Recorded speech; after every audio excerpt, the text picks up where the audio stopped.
Delivery প্রতিষ্ঠান ডেলিভারোর বিরুদ্ধে কম payment দেওয়ার অভিযোগ উঠেছে।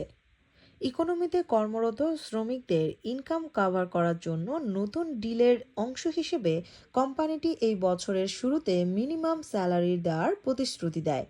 এতে প্রতি ঘন্টায় 12 পাউন্ড পেমেন্ট দেওয়ার কথা বলা হয়, কিন্তু এখন দেখা যাচ্ছে তারা ড্রাইভারদের মিনিমাম স্যালারির নিচে বেতন দিচ্ছে। এই প্রতিষ্ঠানে কর্মরত কর্মীদের বেতন এবং অন্যান্য সুবিধা নিয়ে কাজ করা রেডিও নামের অ্যাপ জানিয়েছে, গত 4 মাসে ডেলিভারুতে তারা 531টি ফুড অর্ডার বিশ্লেষণ করেছে। এতে দেখা গেছে মে মাসে 278টির ক্ষেত্রে ড্রাইভারকে প্রতিশ্রুতি অনুযায়ী ঘন্টায় 12 পাউন্ড অর্থ দেওয়া হয়নি। অথচ জিএমবি ইউনিয়নের সাথে ডেলিভারও প্রতি ঘন্টায় 12 পাউন্ড স্যালারি দিতে সম্মত হয়েছিল। গত মাসে ডেলিভারো ঘোষণা দেয় 2024 সালের প্রথম 6 মাসে তারা 1 মিলিয়ন পেমেন্ট লাভ করেছে।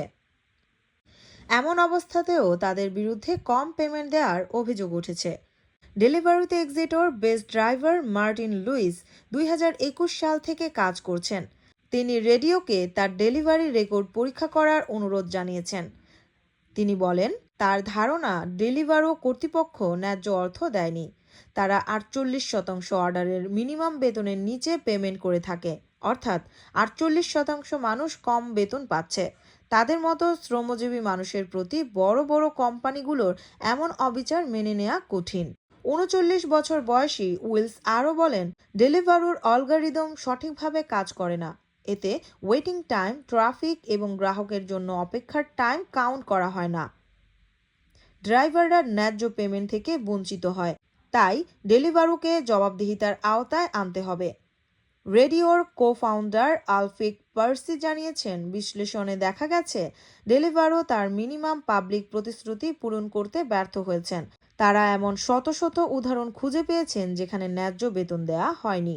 এদিকে এইসব অভিযোগের বিষয়ে ডেলিভারোর একজন মুখপাত্র শতভাগ স্বচ্ছতা নিশ্চিত করে প্রতি ঘন্টায় 12 পাউন্ড পেমেন্ট দেওয়ার নিশ্চয়তা দিয়েছেন। এই পলিসি বাস্তবায়নের জন্য বছর শেষে অ্যাসেসমেন্ট করার ঘোষণাও দিয়েছেন তিনি।